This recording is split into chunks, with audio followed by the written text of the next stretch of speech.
Alright guys, so I just want to take a second to take you through how to properly download course materials. Since these files are so huge, this is what I would recommend. Instead of downloading this entire thing at once, I would say go in there and then download each one at a time. So then that way, even if your internet connection breaks and if you lose one file, at least you're losing just one. So I would say go inside each folder and then right click and download all the files that are zipped. So that's my recommendation for downloading course materials. And then each week I'm gonna be adding a new folder and then having a quick video about the specific module course materials. Want to take a quick second to talk about the footage rules. Please do not use this footage for professional work or your show reel. This footage is to be used for this masterclass only. Also, feel free to use it for practicing. Thank you.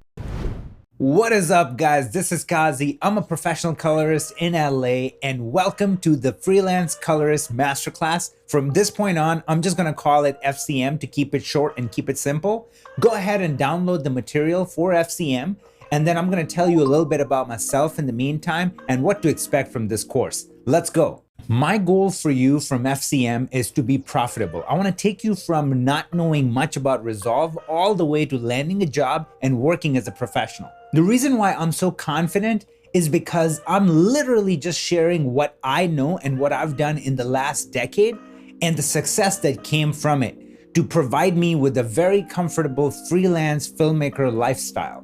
I run a studio called The Post Village, and I had the pleasure to work with some of the top brands in the commercial business, and the knowledge and experience that I got to pick up from that was invaluable. I've been freelancing since 2012 and I never look back.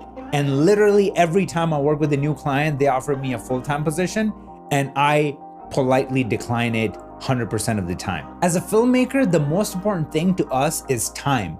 And what freelance lifestyle provides you is nothing but that. You get to make your own schedule and get to decide how hard you want to go. If you're burned out and if you want to take some time off, you can easily do that. Last year, I was able to pull about $234,000 by working around 110 days out of the year. And the rest of the time, I was just chilling with my nephew, vacationing with my wife, and really got to spend quality time with the people that matter to me. I'm 100% positive that you're gonna get the results because I'm genuinely sharing what worked for me in the industry, nothing more, nothing less.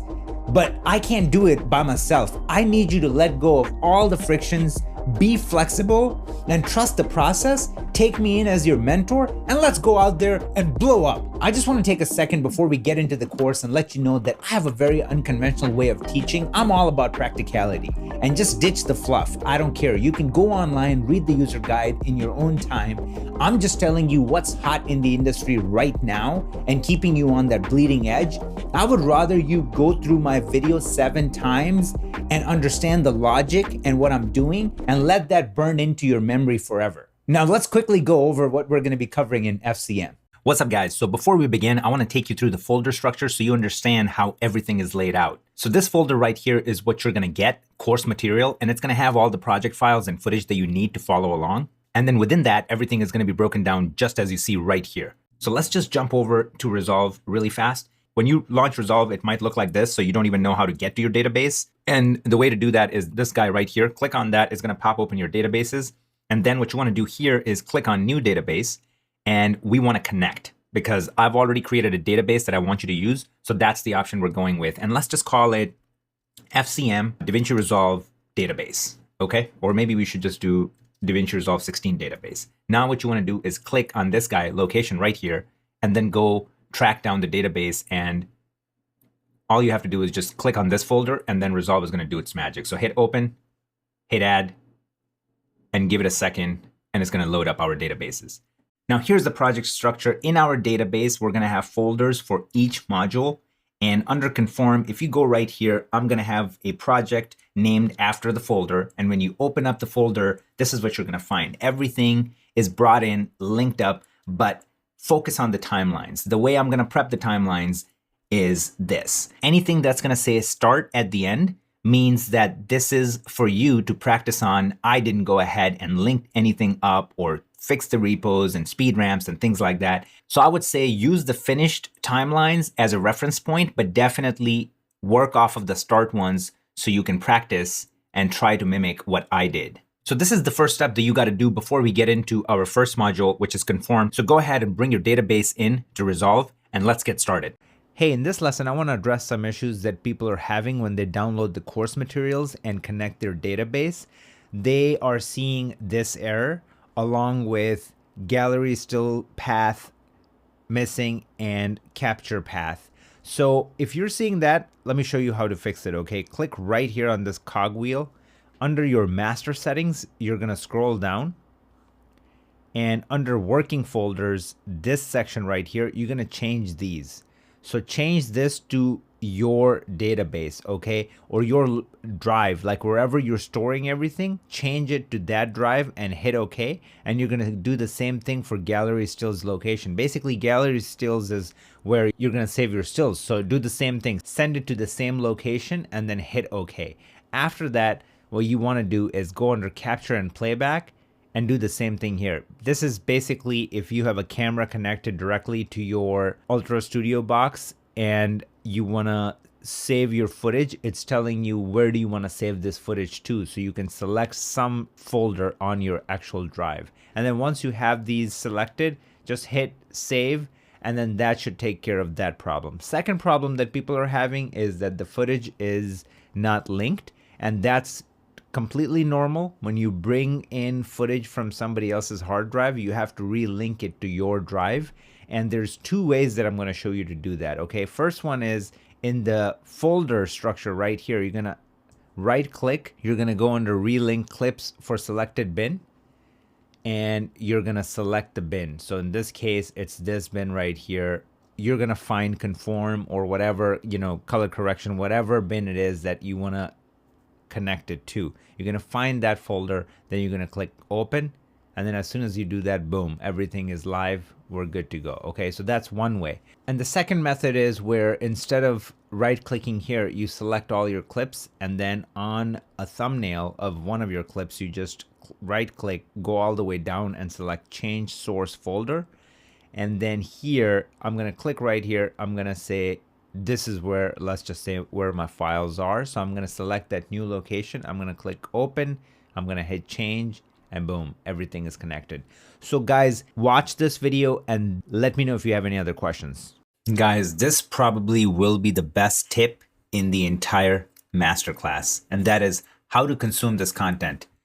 I don't know how you usually learn, but this is what works for me, and it works wonders. And this is what I do. I have these two things open. I will have my notes open right here, and whatever module or section I'm going through. So this will be called Alexa Mini. Let's just say if I'm going through my Alexa Mini lesson under module 2. So I'll call it module 2 cameras Alexa Mini. And then under here, as I'm watching the course, I'll be watching the course, whatever I like. This is what I'm going to do. And this is for Mac users. I don't know what the shortcut is on Windows, but I'll do Command Shift 4 and then hit spacebar and then take a screen grab of whatever that's important that jumps out to me. And I want to make a note of that. And then you can click and open your screen grab that you just took. And then you can do a bunch of stuff. You can just circle things and you can just go here, text box, and then start writing something.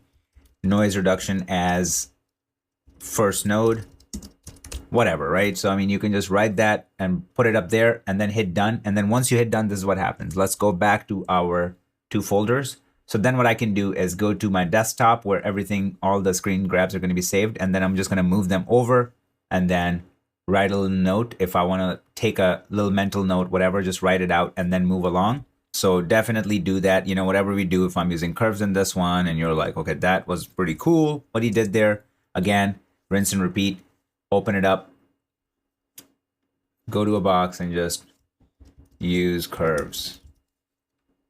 Just to give you an idea what I'm talking about, but hit done, go back, and now we have this guy, bring it in here.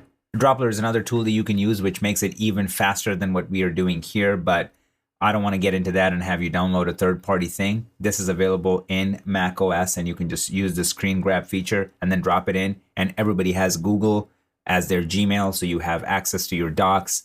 And I know a lot of people use Google Docs. That's why I'm giving you this as like a gold standard. So guys, I highly recommend you do that, and then just make a note, say whatever, and keep everything organized. And then that way, if I just refresh this, like now I have this here, I can even create a folder and call it module 2 cameras, and then move this in there, and you get the idea. And then I'll have a bunch of modules. So this is what I would recommend, creating an FCM notes and then put everything there.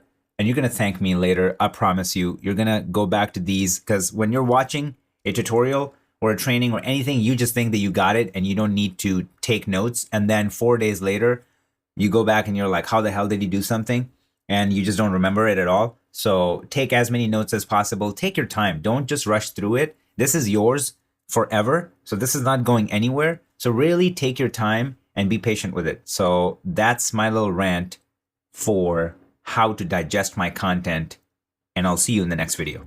So 00 starter crash course. And that's what I recommend everyone to start off with. This is the ultimate crash course where you're going to pretty much learn, if you've never opened Resolve, all the way to basically finishing your first professional or personal project. So I highly recommend starting right here. It's about half an hour, 35 minutes long. So this is definitely extremely valuable. Start right there. And all the way at the bottom, you're going to find a Resolve database. And I'm going to show you right now how to load it up, because this is going to have all the projects that you need to follow along. This is what you're going to see when you first log in. You're going to see this screen without any projects or anything. So you're going to click on this guy right here. Anytime you see this icon, that just means that there's a hidden menu. So anytime you click on it, it's going to pop up, open that menu. So now that we have this menu open, what you want to do is click on here, right here where it says new database. Click on that guy. And then by default, it's select to connect, which means if you have any previous databases that you want to connect, you can click this button and it will do that. But in this case, we want to create a database. So we're going to click on this guy right here, and disk is already selected. So give it a name. What you want to do is just call it 4 terabyte underscore DaVinci Resolve DR underscore DB database. And then location, you click on this guy, it'll pop it open, and then you select where you want to save that. So you want to make sure that you give it a folder. So what I'm going to do is I'm going to go right here, and then I'm just going to call it DaVinci Resolve database DB. You can call it whatever you want. Once I do that, I click create, and look at this. It's perfect. So right here, just like Premiere, you can do a list view or you can do a thumbnail view. So let's just do a thumbnail view. And then what we want to do is just double click on this guy and you will be logged in. So just a standard practice. The first thing I do is I do Command S. I do a Command S so I can save the project so I don't lose anything. Hit save, done, is saved. The thing that you need to know about DaVinci Resolve is that it might come off as like one of the hardest softwares, but it's not. So don't get intimidated by this part. Let me take you through a couple of things and show you what I mean. So first thing we're going to do is we're going to hit this setup button right here. We're going to open up this cogwheel. And now let's just go through this. What I want to do is I don't want to spend any time on taking you through menus one by one. I only want to call out things that are important and that you have to worry about. Again, guys, I'm making this crash course for someone who is a beginner, maybe intermediate, and kind of getting into it and just want to get a grasp on how to get going, okay? Like if tomorrow you land a documentary job or something like that, short film, you'll be confident enough to take that, color it, export it. That's the point of this, okay? So when you open this up, you have timeline format. Leave it as is, because when you bring in your first clip, that's going to dictate what the timeline is going to be. So that's a critical thing when you're bringing in your clips. I would highly recommend bringing in your ACAM first, so you don't have to, make these changes later on or have your timeline set to 60 frames or something like that if you bring in, let's just say, GoPro first. Okay. So now that that's clear, this is going to be taken care of automatically. So is this portion, video monitoring. Like when you have an external monitor and it's hooked up, it's smart enough to detect, whatever format it needs to be to give you a proper playbacks. Optimize media is set to perfect settings. A lot of the times, if you're working with red footage and you don't have Red Rocket, you might have to depend on optimized media. And these settings are perfect and they're chosen automatically, meaning that what the quality needs to be per clip. If it's an 8K footage and you have an older computer, it might take the liberty and make that footage 16th, let's say, to give you a proper playback. So working folders, when we created our database, these things are set up. They're taken care of by the database. So once again, no worries. Don't have to worry about that. Frame interpolation, leave it as is. Let's move on. Image scaling. Image scaling, it's set up perfectly. No need to worry about any of that. It's perfect. You're going to plug in your footage, and if you have an output monitor, everything is going to look fine. You're good. Moving on. Color management. Color management is set to Rec 709. Rec 709 is what you need. You don't need to mess with that. Leave it as is. Dolby Vision, you don't have to mess with that. HDR10, same thing.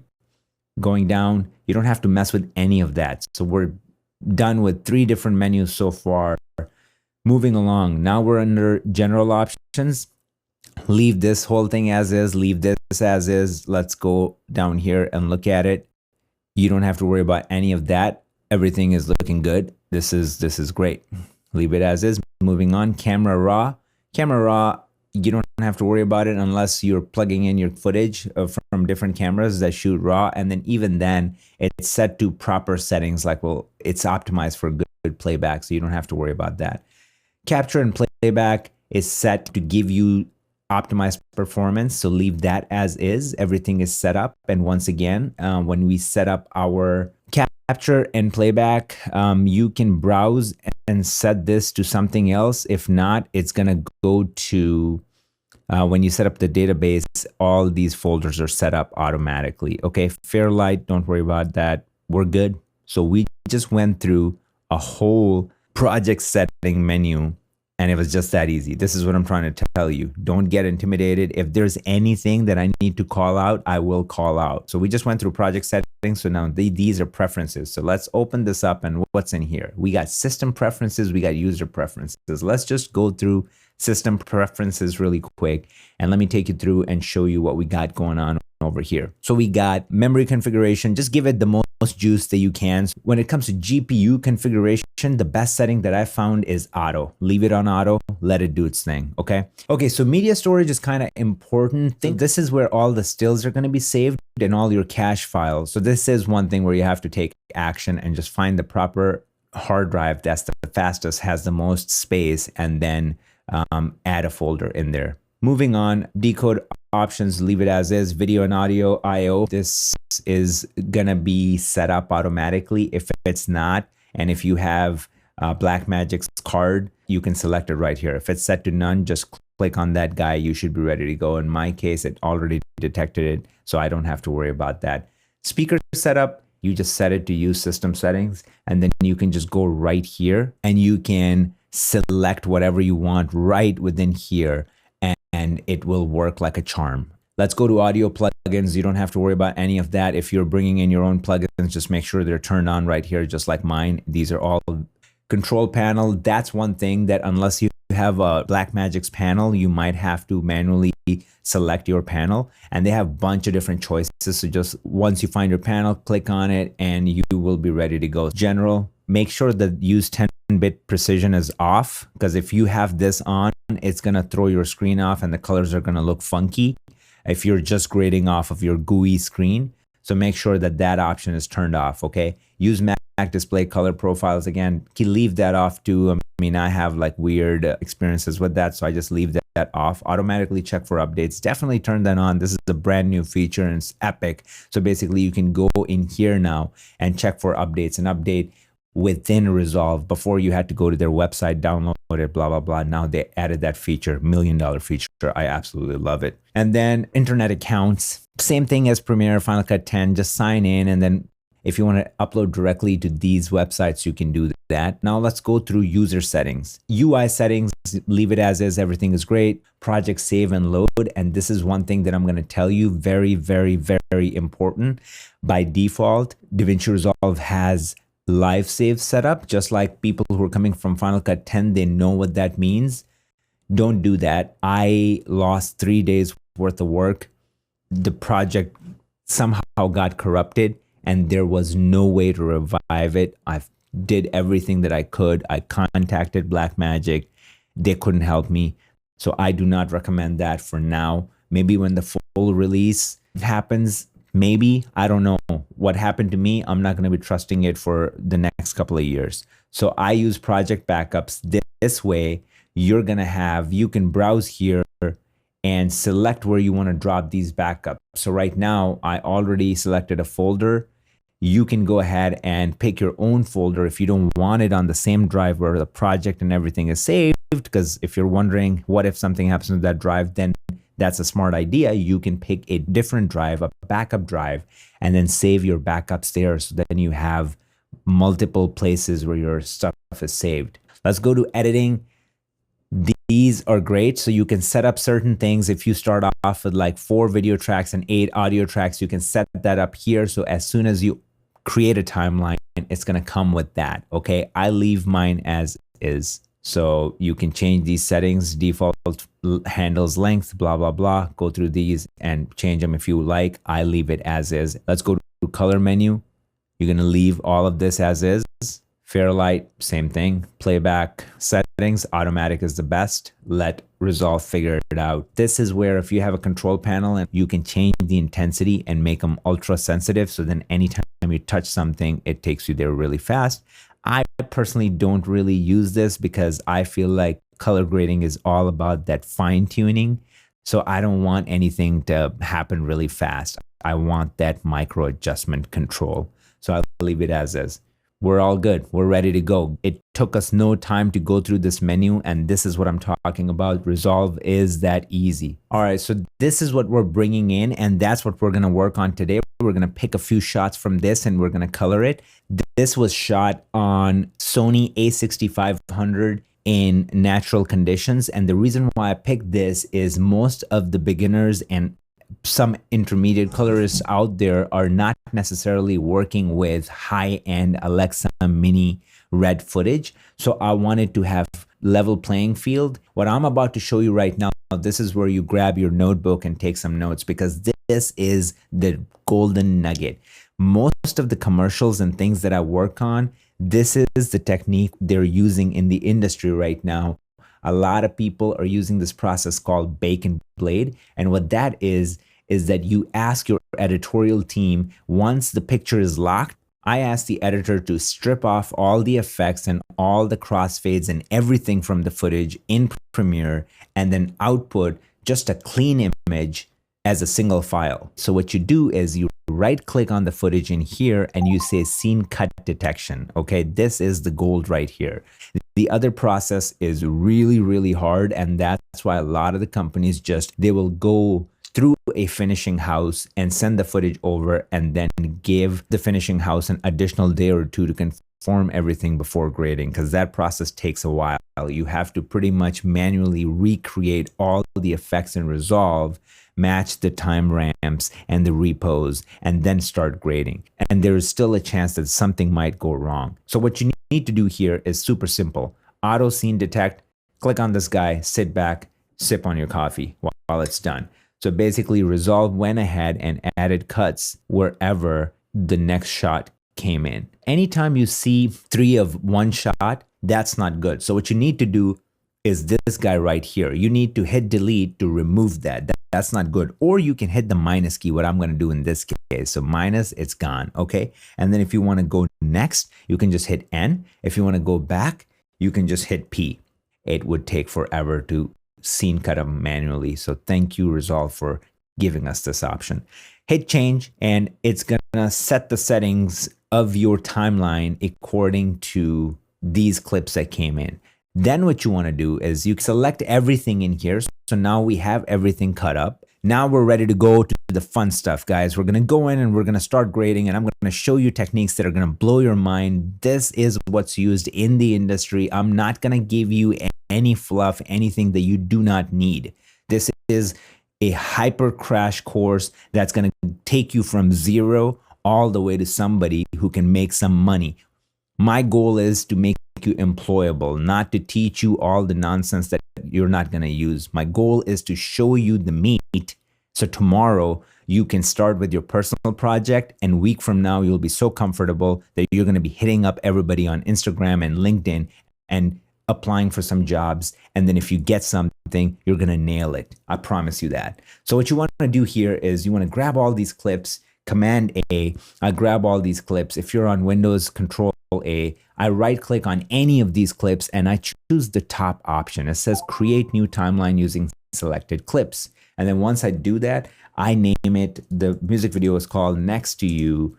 And I'm going to call it Next to You from Resolve.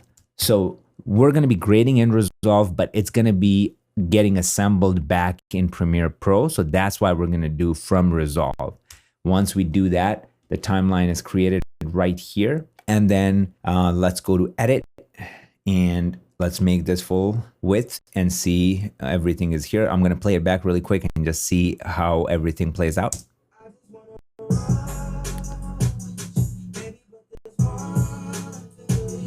Everything is looking great. We are ready to jump in the color page. So on the media page, what you need to know is that on the left side, this is your Finder. This is your browser in Premiere Pro. Okay, so this is basically all the hard drives and everything, and where we're pulling everything from.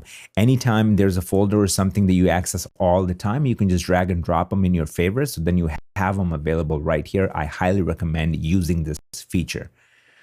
Right here, you can, anytime you see this little guy arrow down, that just means that it will take this part and make it all the way down full screen. So if I click on this, look what it just did, and then it pushed everything over. So yes, in Premiere Pro and Avid, you can just have free floating windows and things like that. But guys, don't feel restricted because they give you so many options and they keep everything so streamlined that this is growing on me, guys. This is a very clean way to work. So I'm going to minimize that.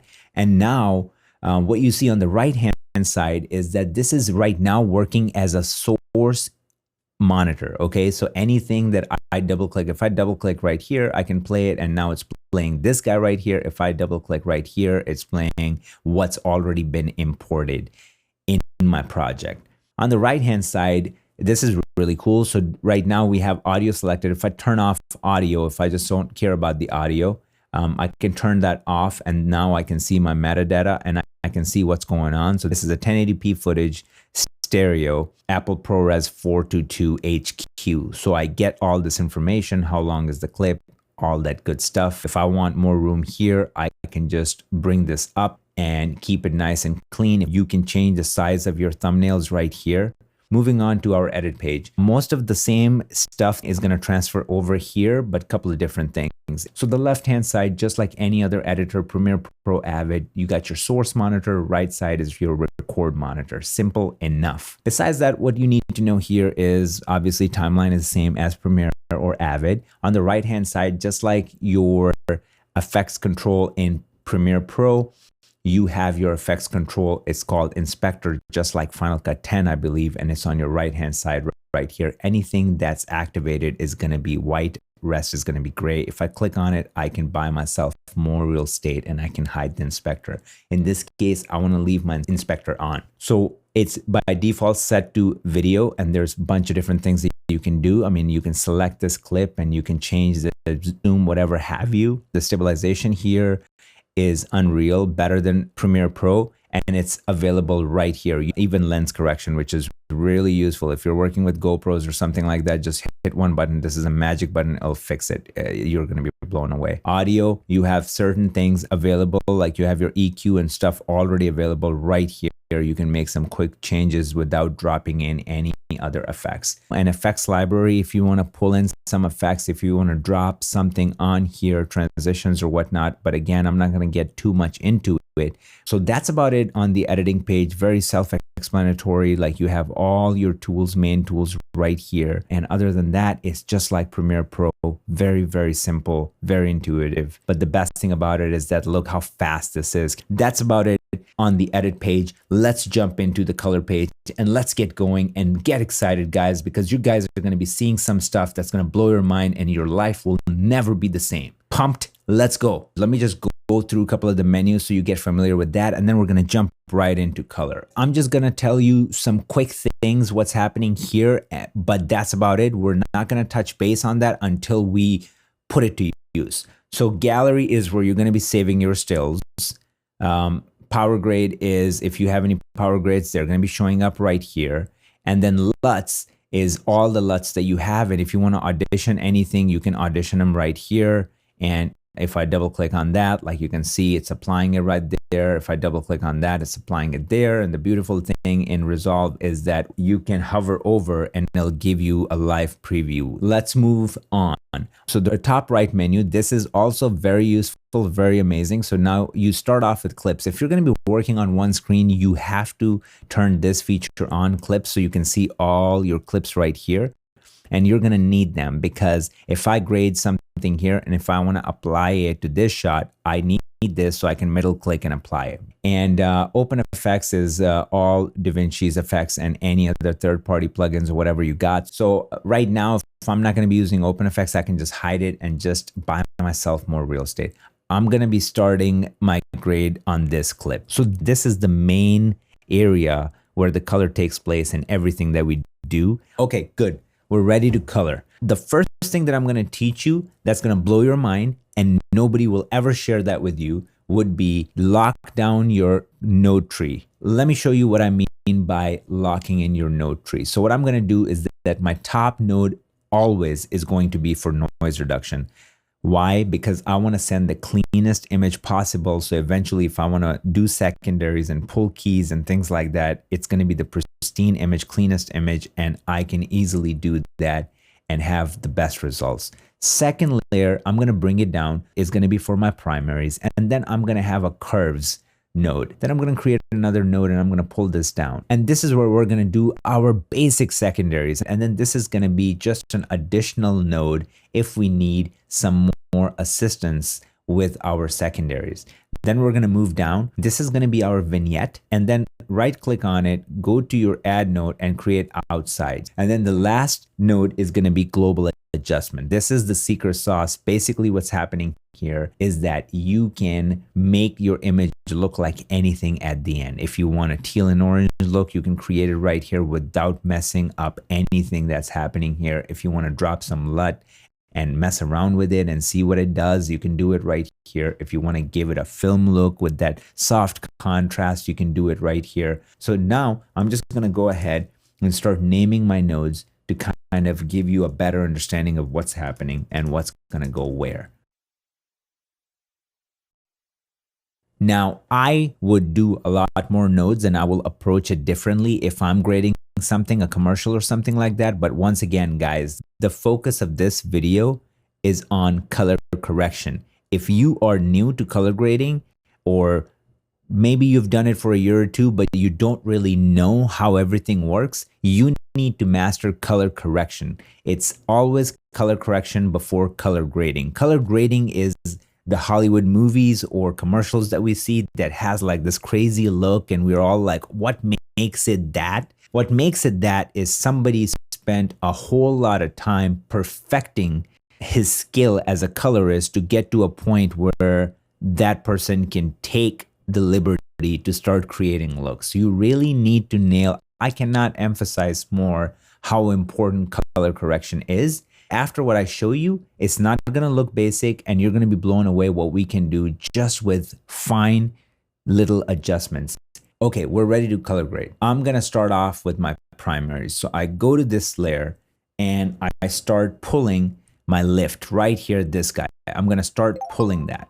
And what I'm going to do is I'm going to right click and I'm going to open up my scopes. One thing that I want to do is let me just take you through this really fast and what's happening. Okay, so scopes, don't get intimidated. It's not that hard. Scopes are pretty easy. Let me just break them down for you. So left side, this right here is your RGB parade, waveform, histogram, vector scope. People who work in Photoshop understand what this is and this is. These two are more for video. So let's just say if you're not working with the $5,000 monitors, if you're just working with something consumer level, this can get you that guarantee that you're in the ballpark. The rule of thumb for rec 709 is that I want my blacks to be as close to 0 as possible and my highlights touching the top as close as possible. Doesn't need to go all the way. When you're talking about Hollywood movies, a lot of the stuff is sitting right in the middle, and that's why we have so much detail in the clouds and so much detail in the shadow and all that stuff. So there's no right or wrong. If you like to keep your grades in the middle, it's okay. I did a commercial for P&G for the Olympics a couple of years ago, and the DP that I worked with was very specific how he wanted it, and all our colors were sitting in the middle, and he was super stoked. But you have to start playing by the rules first before you bend them or break them. So I'm gonna go in here and I'm gonna start bringing my footage down. And now what's happening is that it's getting to a point where I'm like, okay, that's pretty good. That's looking okay. Now I'm gonna take so I'm gonna start with lift and then I'm gonna pull up my gain. I'm just gonna keep my gain somewhere around here. That's not too bad, okay? So now we expanded that whole thing quite a bit, which is pretty good, and it was pretty simple. So first you do lift, then you do gain. So now what I want to do is, because he's an African-American gentleman, I want to pull him out. And to pull him out, I'm going to have to lift my gamma right here. And look what happens. I'm lifting my gamma, so he's coming out. That's good. That's what I want. And now I'm going to bring down my lift to compensate for what I just did. So color correction, the way you want to look at it is that it's just a game of balancing. You increase something here, you decrease it here. You increase something here, you decrease it here. Got it? If you just nail this concept, you're already better than 70% of the people out there. The next thing that you're going to do is grab your saturation right here, this guy, and crank it. Crank it. Just crank it. Like I'll just go all the way 100%. Now you can start seeing the picture, what's happening right here. So the blues are just kind of going off the chart. And so how do we attack that? Right now, don't worry about that. I'm going to go right here in curves and I'm going to start adding some contrast and pivot. I'm going to be using these two guys, okay? So go ahead and start cranking that to the right, crank it to the right.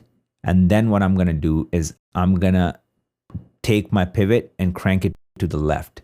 So what's happening, left brings him out, and if I go down, it'll bring him down. So I want to kind of come up like that. I want to open up my contrast, so I'm going to go to left a little bit.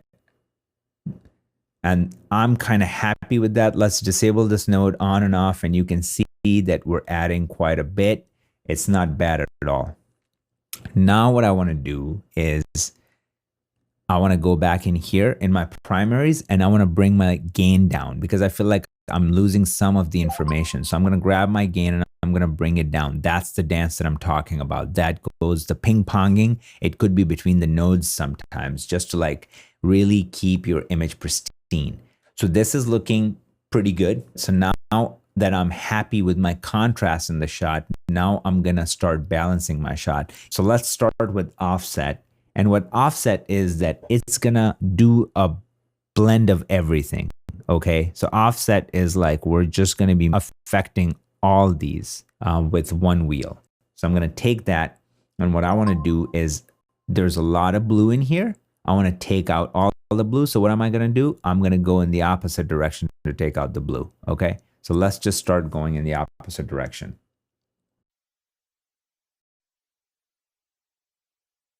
You can see everything is looking good now because the scopes are the proof. So now you see how everything is balanced. The highlights are pretty much at the same level. There's still more blue in the shadows, and we can tell because look at this. There's more blue, so we got to pull the blue in the lift to balance it. And then this cast is hopefully going to go away. So now in this case, what I'm going to do, you have to analyze your image, and that's the name of the game. That makes it so much easier. Once you know how to read your image plus scopes, game over. Now that I see that my highlights are balanced, my mids are pretty good, now I just need to focus on my lift. So what I'm going to do, again, I'm going to go in the opposite direction to blue. Good. Although the image is not looking right, my shadows are looking good. Don't worry about that. You know why? Because now we're going to adjust our gamma. So what I want to do, is I want to go in the opposite direction of yellow. Right now, there's a lot of yellow in here, so I'm going to go toward blue. So now you see, now we got our highlights down, we got our shadows down, and we're looking pretty good on our mids. So that's not bad at all, okay? I mean, we have come a long way. This is a lot of work that we got done. Everything is perfectly balanced. We're right in the middle. Vector scope becomes very important for balancing as well. You got to make sure that most of your graph is right in the middle. And that's a good indication that everything is well balanced. Now what we want to do is we're going to go to our secondaries, and I'm going to show you a couple of things. I'm still not liking how much blue is embedded in the shadows and in the dark areas. So to get rid of that is super simple. I'm going to show you an amazing technique that's going to blow your mind. So what you want to do is you want to go to hue versus saturation and select blue. We know that it's the blue channel that's causing that problem. And this is what I mean by analyzing your image and just kind of critically think about it for a second. Okay, look at all the obstacles. What do you have to tackle? And once you just look at the image methodically and just spend 2 seconds, then that's it. You get all your answers. And then at that point, boom, boom, boom, boom, boom, boom, boom, boom, like all the work is done for you. Okay, so now I'm in my saturation, and all I have to do is right here, this guy. So I've already selected blue, and Resolve puts in feathering around my blue. So it's going to be very gentle. And then I take my saturation and I just crank it down. I go to the left, and look what's happening to the image.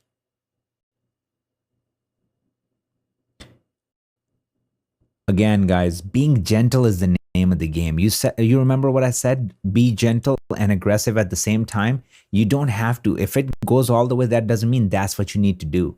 Like, this is enough. Like, look what it did. It just took out all that gunk. It just made it look really cool and clean. And that's what we were looking for. Another thing that I want to do, if you can just focus right here, you will see what I'm talking about. If I punch in right here, you are going to see some of this weird yellow gunk that's happening in the highlights. And that's what happens when you're using cameras that shoot 8-bit image, and the highlights get like really, really ugly. So to fix that is super easy. And what I'm going to do is I'm going to show you this amazing technique, and it's called Luma versus saturation. Is that darkest part, if I desat that, it's going to pull all the saturation out of him.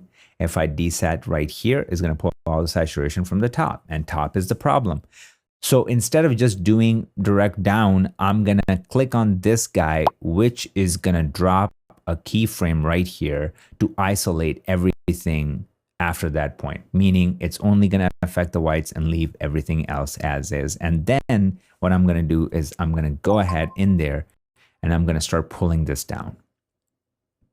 And right about here, it went away. So now if I punch in and if I show you, you can see if I go back, guys, this is subtle, right? This is going to make a huge difference right here. This looks subtle, but these are the little nuances, just these little tinkering, like little things that you got to do that just makes the world of a difference. That's all I wanted to do with my secondary. So now I'm going to go to my vignette layer. So we never had to make any adjustments for the look adjustment node, which is totally fine. Just leave it there. If you want to come back to it ever, you can make adjustments. But for now, we're good. I'm not even using noise reduction because that's going to bog down your system, and don't use noise reduction unless you have to. And since this is outside and it was properly exposed, I don't have to. Now what I'm going to do is create a window. So just click on that, and whatever is activated is going to have a orange square around it.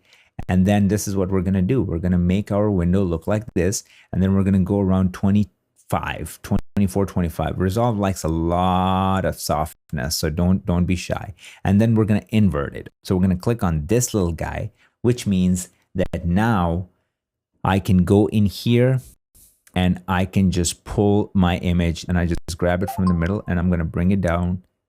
And then I'm going to bring it up. I'm going to bring it up. And this is looking pretty realistic. The best part about it is the next node that we created, the outside node. This is the real magic, because you pretty much have to just do the opposite that you did on the other one, but don't go that far, because then you're going to give away the gag. So I'm going to grab it from the middle, or maybe a little bit lower, and I'm going to pull it. So see, I'm pulling them out, and I'm going to leave it somewhere around here. So just look what we did, how much we pulled them out. And it doesn't look extra. And if you want to control that, you can just drop another one right here and kind of pull it down like that. So then the whites are intact. But don't ever create bunch of keyframes next to each other in here, because that's what amateurs do. And you start cracking your image, you start breaking your image. You just have to be gentle. In color grading, everything is gentle. Just look at how much I popped them out. So look, these two nodes are doing a lot of magic, because if I turn them off, look how it is. And look at my focus now. This is unreal. And you can see in the graph right here how much information we were about to pull, because if I turn off these two nodes, look how flat the top is, and then how much more detail is coming in. So then we're going to go to our global adjustment. And now at this point, all I want to do is I'm going to be using my contrast and pivot again. I want to give it some extra pop like that. And now you guys understand what I meant by you have that last node. You can just make some cool little adjustments at the end. If your director is like, that's a bit much, you can just take it off. But in my case, I think it's perfectly fine. I'm going to leave it in. And we are done with this shot. We started from here. We are here. And this looks pretty good. And it was really easy. And we handled all the problems that we had.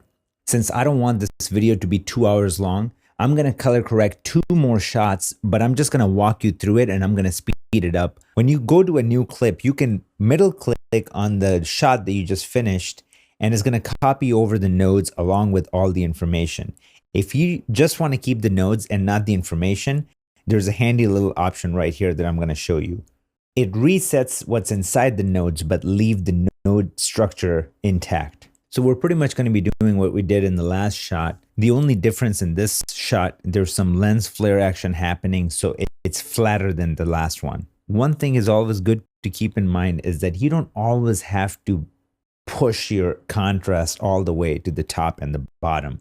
The more you practice, eventually you're going to start getting a feel for when the image is just sitting in the right place, and then you can just leave it there.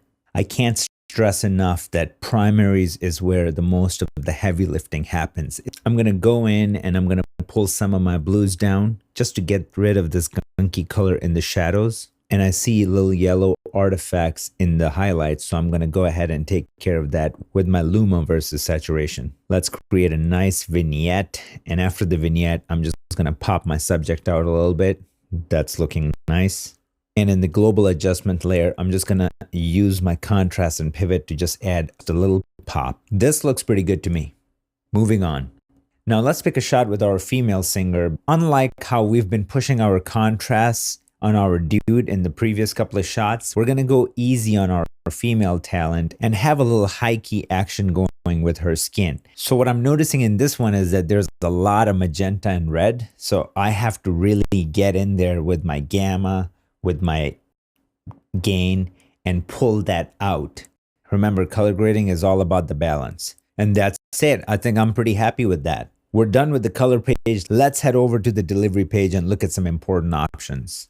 So the thing that you need to know in the delivery page is that Resolve already has some very useful presets. Most of the time, clients will ask for ProRes and H.264. So let's select ProRes. And then one thing that you need to do is click on Advanced Settings and select Force Sizing and Force Debar. And once we're done here, let's go select a destination where we want to dump the stuff. I'm going to save that, and let's call it Next to You from Resolve ProRes Master.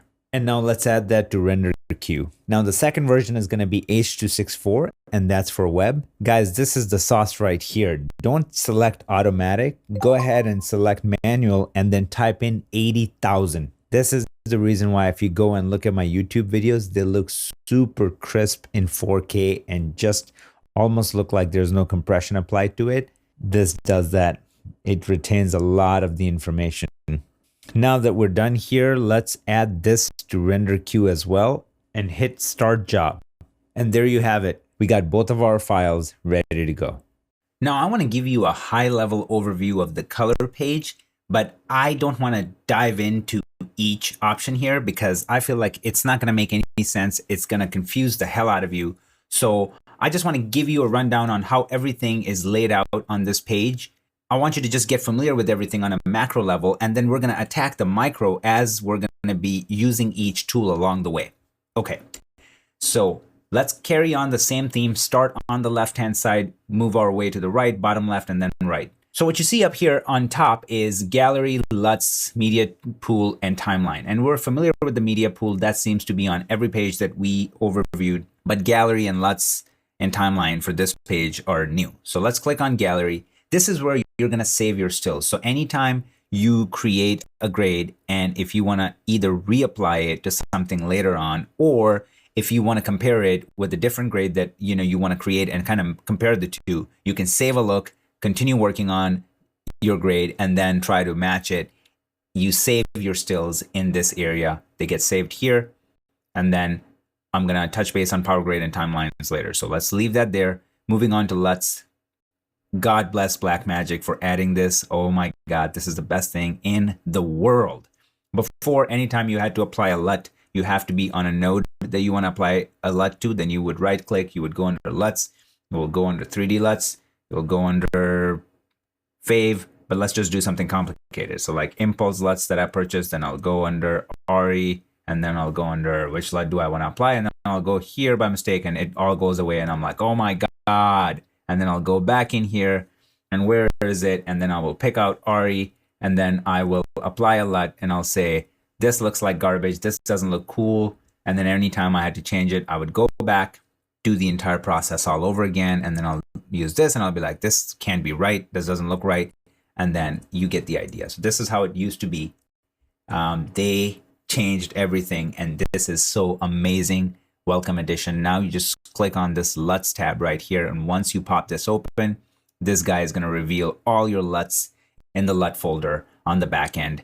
And let's just say if we want to stick in this section right here where all my camera LUTs are, because I gave you access to these and you uploaded them, so you're going to be using these LUTs anyway. So let's stick with that. Close this out. Now the beautiful thing is you can go under RE and this right here. Click on that, turn it into a thumbnail, and look at this. You can just preview your LUT right here. Oh my God. Let me just give you another example. Let's go back to the same Impulse LUTs that we were looking at. Let's go back to RE. Look at this. I can just preview them right here and just pick whichever one I want, and then I can just put the LUT on and be done with it. So this is the most welcome addition in DaVinci Resolve 16. And I'm just going to go back to my LUTs and we'll just park it there. So that's very useful. Get familiar with it. And your LUTs tab sits right here. And I'll close it out to get more real estate on our main canvas. So this is what we're going to be grading. Media pool is if you want to look at some clips, bring something into your timeline, you can do it from here. I'll turn that off. And then timeline is timeline. It'll give you a little timeline down here so you can look at your clips. Let's turn that off. And you can select your timelines here. So these are all my timelines. I can select them right here. And moving on to the right side. So this is our nodes area. So this is where all our nodes live. And if we want to get rid of it, we can click right here and just turn that off. I don't know why anybody would want to get rid of that in the color page. So you can turn this on. Right now, clips are turned off. Clips are basically all the shots that we have in this timeline. So a lot of the times, I will just leave that off and then work. And if I need to move on to a next clip or want to look at something, I can turn this on. If I want to reapply this look to this clip, then I will have the clips on. But if not, then I want more room. So I'm going to leave it off for now. And then this Open Effects is all our awesome effects that come with DaVinci Resolve Studio version and regular version. But anything that says Resolve Effects, I believe that is part of the Studio version, and they are bombshell. They're the best. You need them. So definitely get the Studio version. And then I have my Sapphire effects, and all my Open Effects are going to live here. My third-party plugins, everything, and just look at all the effects that I have. It's insane. Cool thing to know, if there's a go-to effect that you use all the time, let's just say if I go, hey, I use color space transform all the time, and I'm going to be showing you how to use it in this module. So I'm just going to turn this on, and I'm going to favorite it. So now it's favorited, and let's just favorite something else too. So I'm going to go here and type in my go-to effects. So let's say glow, and I will favorite that, and then I'll go film grain, and I will favorite that, and I'll go to rays. I use light rays. I'll favorite that, and I'll go to lens flare, and I will favorite both of these. So now that we have these favorited, why can't we see our favorited effects? Because you got to click on this little guy and go to favorites, and now all our favorite effects are right here. So very handy tool. Then you can just tuck that away and then use whatever you got to use whenever you have to use it. So I love these. I'm just going to leave it on show all, but this is where it is. Ultimately, once your grade is done, and if you kind of want to look at like the storyboard, all your shots together, you can just click on Lightbox, and then you can just look at all your shots and see if they look consistent and if you nail the look for the entire piece. So that is everything up top. Now let's move to our bottom area. And as I said in the beginning of this video, I'm going to keep this super short and quick because these things I don't want to get into. They're not going to make any sense until we're using them. Left side, you got your camera tools. You got your primaries. Fall in love with this because this is where the magic happens. You got your noise reduction. I believe it's part of the studio version. So definitely must have fastest noise reduction solution possible. Neat or anything else will bog down your system like a mother, and you need like a crazy beastly workstation to use those things.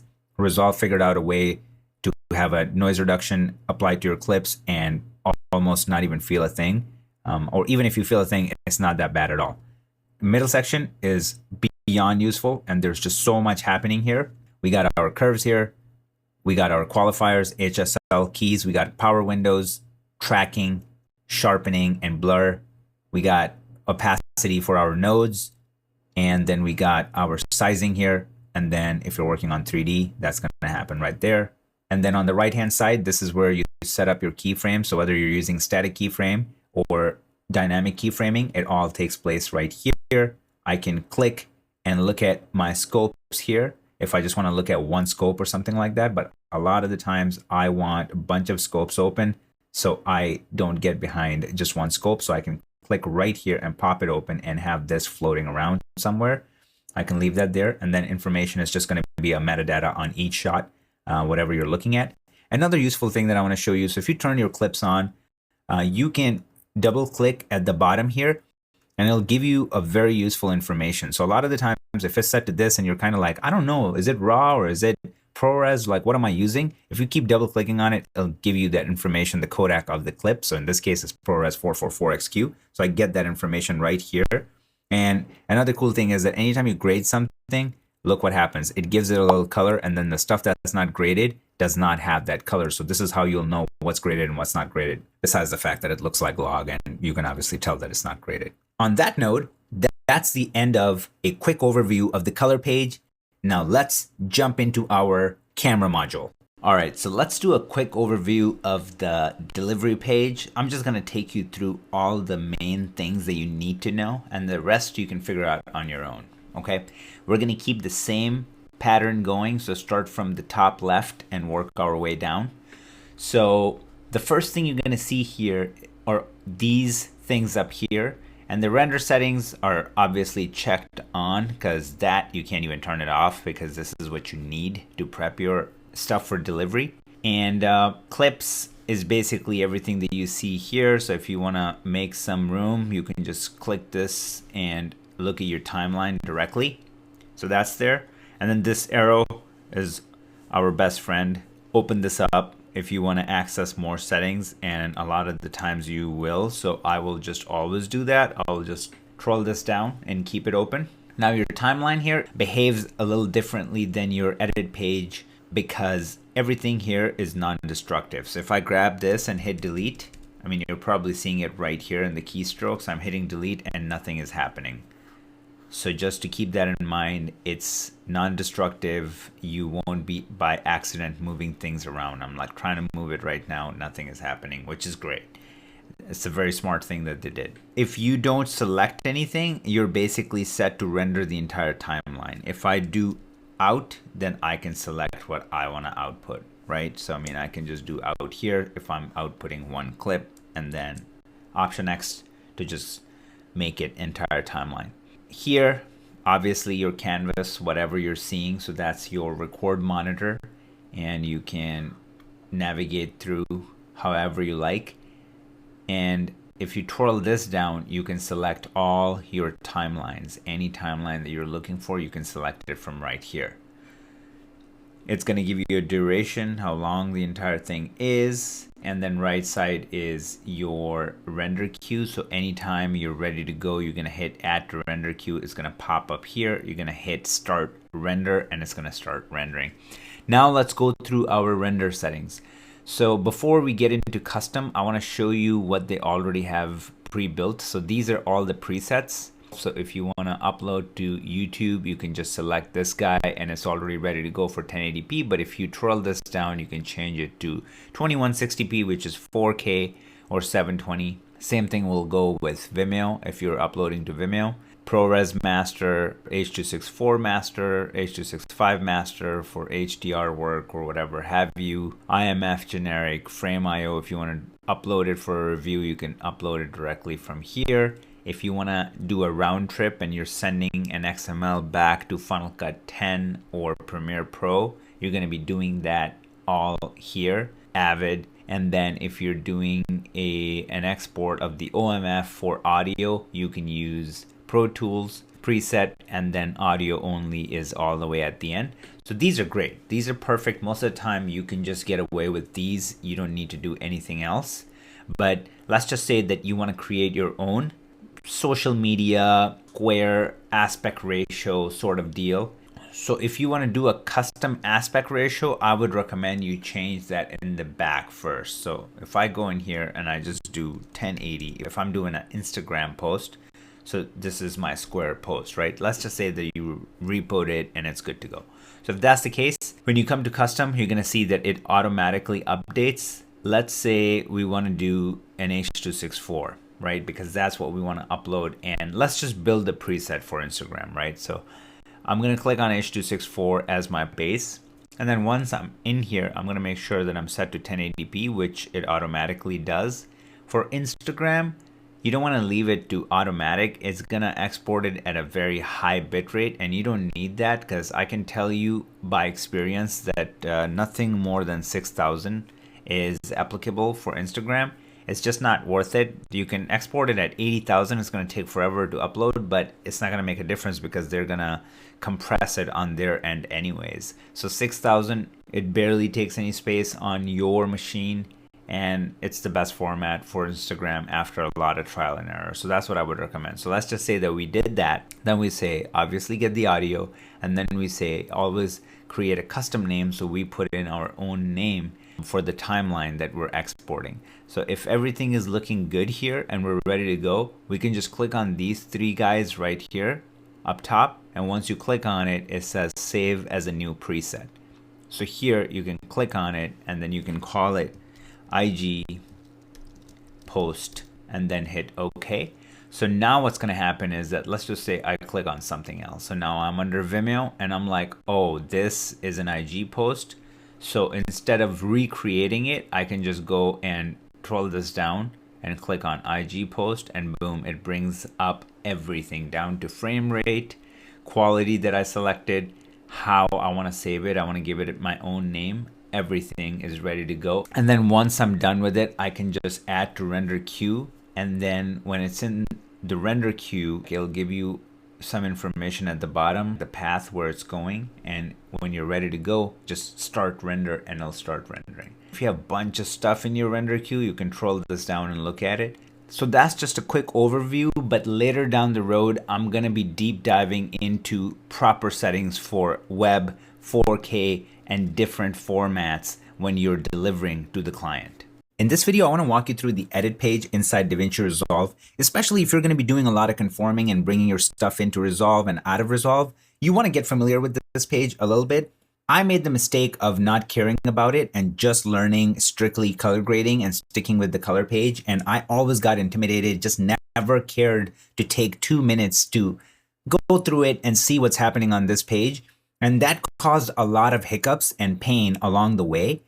And I feel like if I just take a couple of minutes and take you through it, it's just going to make your life so much easier. I'm just going to take you through the most practical things that are here and what you should be focusing on. So let's start at the top left, then we're going to go right and then bottom right. So this is just like any traditional NLE. You have your source on the left, you have record monitor on the right, you got your timeline set up, you got a couple of your main tools right here.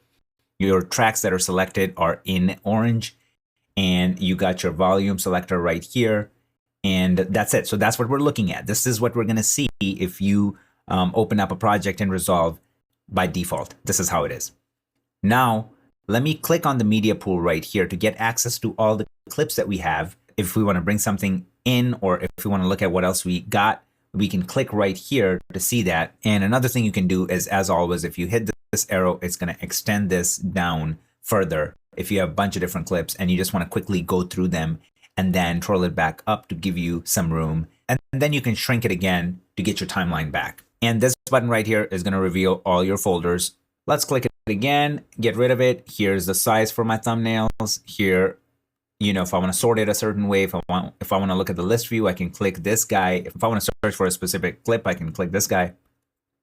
And then your dual pane media pool, click on that, and that's, again, is going to split it up for you. And that is amazing, because now we have 2 different folders, and here we can have pro footage or something else, and we can just double click and audition it right here. So all these are very useful, but I'm going to go ahead and turn off dual pane for now. And I'm going to shrink my window back up. Now let's look at effects library. So let's click on the effects library. Here you're going to see all your go-to effects, audio transitions, video transitions, and then you can click individually and go through whatever you're looking for. A lot of the times you're going to be just dropping in a title or something like that. If you're editing in Resolve, this is a very useful one. Go right here and boom, pick it, drop it in. Same thing with generators, whatever. All your effects are on this side. Open effects, which are the bombshell effects. I love these, and I am all about plugins. So I got a ton. I got Boris effects, I got Sapphire effects.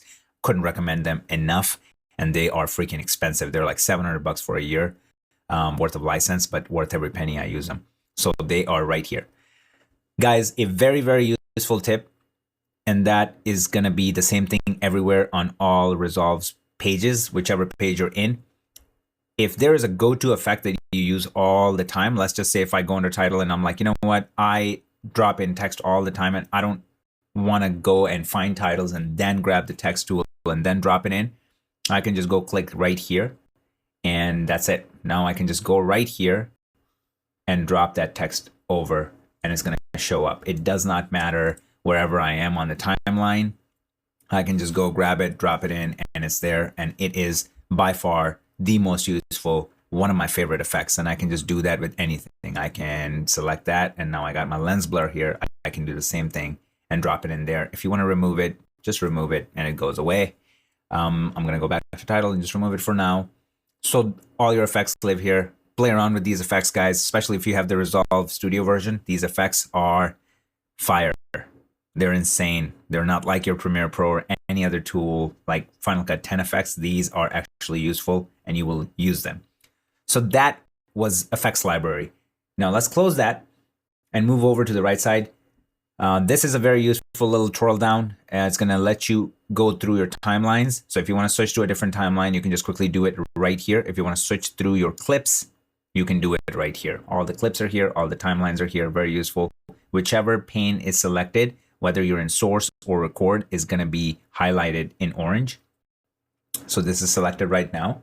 And then mixer is very smartly will appear right here, just like any other NLE you can think of. So if I play it, 87, we see our audio track right there. But what I prefer and is really cool and a nice touch in Resolve is that you will see a little audio thing popping up here, which is just enough when I'm in my editing page because I'm not sound designing here. So 7 keys, I believe. So this keyboard got nothing on that. Right here is going. So I would rather use the extra space for my timeline and not use the mixer here.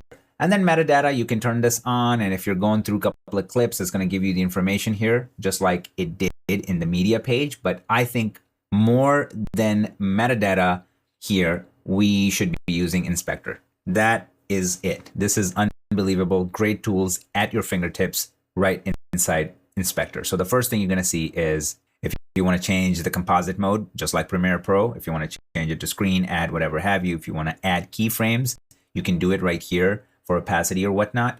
If you go down, the second most useful set of tools, your transform tools, so you can zoom in, zoom out, give it a little punch in, punch out effect. If you want to add keyframes, your cropping is right here, which is really cool because inside Premiere Pro, you have to drop in a tool, cropping effect. To use cropping, it's available right here and it's nicely tucked away. If you double click on it, it opens up, you double click and it goes away. Then you have your stabilization tools here. And guys, stabilization in Resolve is next level. They do it right. They do it right. Give it a try and find out for yourself, but it's one of the best.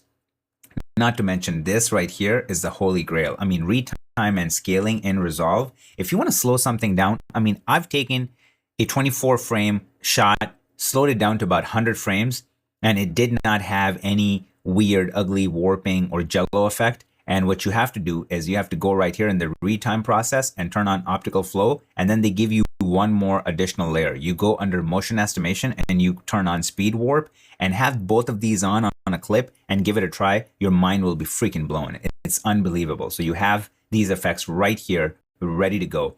And then lens correction. If you're using fisheye, if you're using GoPro footage, grab the shot, hit analyze, and just let it wow you. So these effects are very useful, very handy, readily available. If you're just going through shot by shot and fixing one thing over and over again, you can always hit this guy and open it up and then buy some extra real estate if you're going through that phase. And then you can click over and go to the audio settings. And again, they give you some really nice additional tools readily available in here, like the clip equalizer. Like it's just available right here. You don't have to throw any EQ effect to then manipulate and change it. It's just available right here. I can just select my clip and start making changes. So it's right there. Very cool. I'm going to shrink this for now. And now let's look at our timeline. So this is how your timeline is going to be set up. All your cool little tools are available right here, whether it's the trim tool, blade tool, replace, override. All these tools are right here. Magnetic timeline. If I move over, I'm gonna turn this off, the audio off. So while I go through this, like it's not gonna drive you guys crazy. So if I have the magnetic timeline on, it snaps, which is really cool. I can turn it off and then it doesn't snap. And then we have the clip link option on here, which I would leave it on unless you're doing something where you don't want to leave it on. We have one button to lock all the tracks. So in this case, which this timeline came from Premiere Pro, so we should do that. Just lock all the tracks, so then it doesn't matter. We can do anything and nothing is happening, so we don't move anything by mistake. So very, very handy tool, especially for most of you who are going to be using Resolve just for color grading. This option is very handy. Anytime you bring in your timeline in here, just turn this on so then you don't make a mistake and then be surprised when your timeline comes back into Premiere Pro and have something unexpected to find. Moving on, this is very helpful. This guy right here, open it up and this will give you a bunch of different options. I'm going to take you through timeline view options first and then explore other things. So the one on the left is very handy and something you guys are familiar with. So just like Premiere Pro, you can have multiple timelines open here and then you can jump back and forth. This right here, let's turn these on and you're not going to see the difference between these until you select one of the video view options. So if I click on this guy, it blows up my video a little bit, it makes it bigger. And then if I select these, you see the audio waveforms come on. And then if I select this guy, this is going to give me, first frame all the way to the last frame, like a film strip sort of view. So this uses more memory, so I don't recommend it. I usually leave it to that. You don't want to use memory on things that don't matter. And then here, I usually have all of these three on to get a really nice waveform action going on, because it just helps me so much when I'm cutting. And track height for video and audio, self-explanatory. You can just set these up here however you like. So now that I'm just using this timeline as for conform action, I don't need any of this on. So if you shrink it, it's going to make everything work a lot faster. And this is how I usually leave it. And now just watch what's happening. I mean, come on, guys. If you're coming from Final Cut 10 or Premiere Pro world, I mean, just look at it. This is just too much. It's so buttery. Like, it's just so fast. This doesn't happen. If you're in Premiere Pro, try to scrub a 4K timeline like that and get back to me. It's not like that. It's unreal.